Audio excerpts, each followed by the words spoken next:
Welcome back to the Sports Source. This segment brought to you by Safety Systems. Home theater systems and corporate media rooms, security systems for your home or your office, life safety and fire safety systems. Safety Systems even tests your fire and life safety systems each year for you if you need it. They do it all. VFL JJ Surlis, who was texting me, he was happy last night with that victory. He is the guy to call at Safety Systems. They've been doing it 20 years. They've done work at my home. It is a terrific crew that does terrific work. Safety Systems. All right, this is our quick slants segment. I got 3 quick questions for you guys this week. Will, I start with you. It's why I halted you a little bit earlier. Carolina had a lot of success underneath passing last night. And that will include the slant passes. Shi Smith, 10 catches, 140 yards, most of those on slants. But they also had a productive day just with underneath routes, period. Do you put more of that? Are you more concerned with the secondary with Schamberger out? Or are you more concerned with linebackers and coverage? I'm more concerned right now with linebackers and coverage because you look at most of our linebackers and they're the bigger kind of run stop guys. I don't see a lot of the, Toto may be different than the rest, but where our defense can be hurt is when you take a guy like Bennett or someone else and all of a sudden you're putting him in pass coverage. That's where our weakest point are. Our linebackers in coverage. I think they'll get the secondary right. In this game, I would blame it more on the secondary, but you're talking about future moving forward. I think teams are going to key in and say the real way to beat Tennessee and get points on offense is how do these linebackers handle a matchup, and they're going to come into a game and go, listen, if this guy has a great game covering, we're going to lose. But if we get what we think we're going to get from him in coverage, we're going to win and score a lot of points. That's my biggest long-term concern is how you're going to handle that as a defense. Okay. Josh Ward, do you feel better or worse about Tennessee's outlook than you did this time yesterday? I feel better, not considerably better. The game went about as I expected, but that's with Tennessee getting a win. But to go back to the last segment, a number of Tennessee's opponents, I feel better about Tennessee's chances in a few of those cases. Texas A&M would be on that list.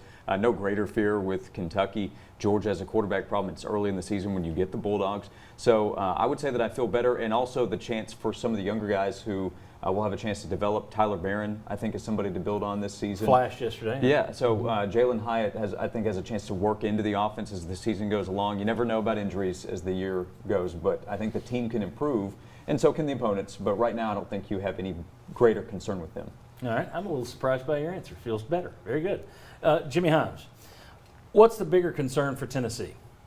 The play of Jarrett Guarantano or the fact you have to rely so much on Jarrett Guarantano? The strength of this team was supposed to be offensive line and run game, and yet 32 passes versus 33 runs, and some of the runs were Guarantano. In other words, if you're so worried about him not being up here as a quarterback, you can't Trent Dilfer him. You can't just hide him and let Jamal Lewis run. What's the bigger concern, Guarantano's play or the fact that they have to rely so much on Guarantano? Both. Right, Chuck? Yes. Cavalier's the question.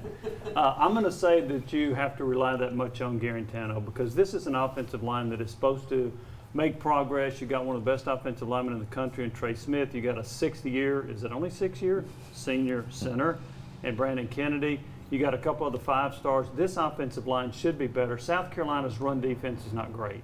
And in the first half, you had 8 carries for 22 yards by your running backs. That's not good enough. And I know you didn't call that many runs, but still, you're not getting the push you need. There was one drive where Tennessee got 8 yards on first down, and then they couldn't get the first down on running it after that. So I think I'm going to go back to you're having to rely on him more than you should because the offensive line, the run game is not where it needs to be. Now, will it be there as the season progresses? Maybe. But as of right now, I'm going to say it's the line that's making you too reliant on Guarantano. Well, and I would also say going into yesterday, in South Carolina, they've got talent on the defensive line that's young. It is an experience. So in theory, you're going to play better defensive lines than what you tried to run on yesterday. On the flip side, you did have Tracy Rocker who switched teams and probably knew exactly where Tennessee would want to go and what they'd want to do. But if you're looking at it saying, no, we ran the ball well, I didn't think they ran it as well as we hoped going in. I also thought you're going against a defense that isn't one of the best ones you're going to face this year. That was my concern. And now they had a couple of drives where they ran. Well, the opening drive of the second half was probably their best run effort they had out of the 74 yards, 64 on the ground. But I just didn't see the consistency that you need, in my opinion, to go against the big boys in the league.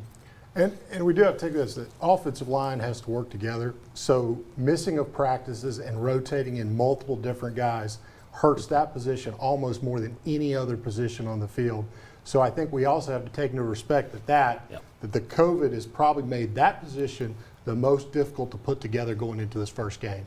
And that's one thing I think that we could have said it in every one of these segments, basically, and that is you still have to take into account how many practices Tennessee missed and how many players they missed.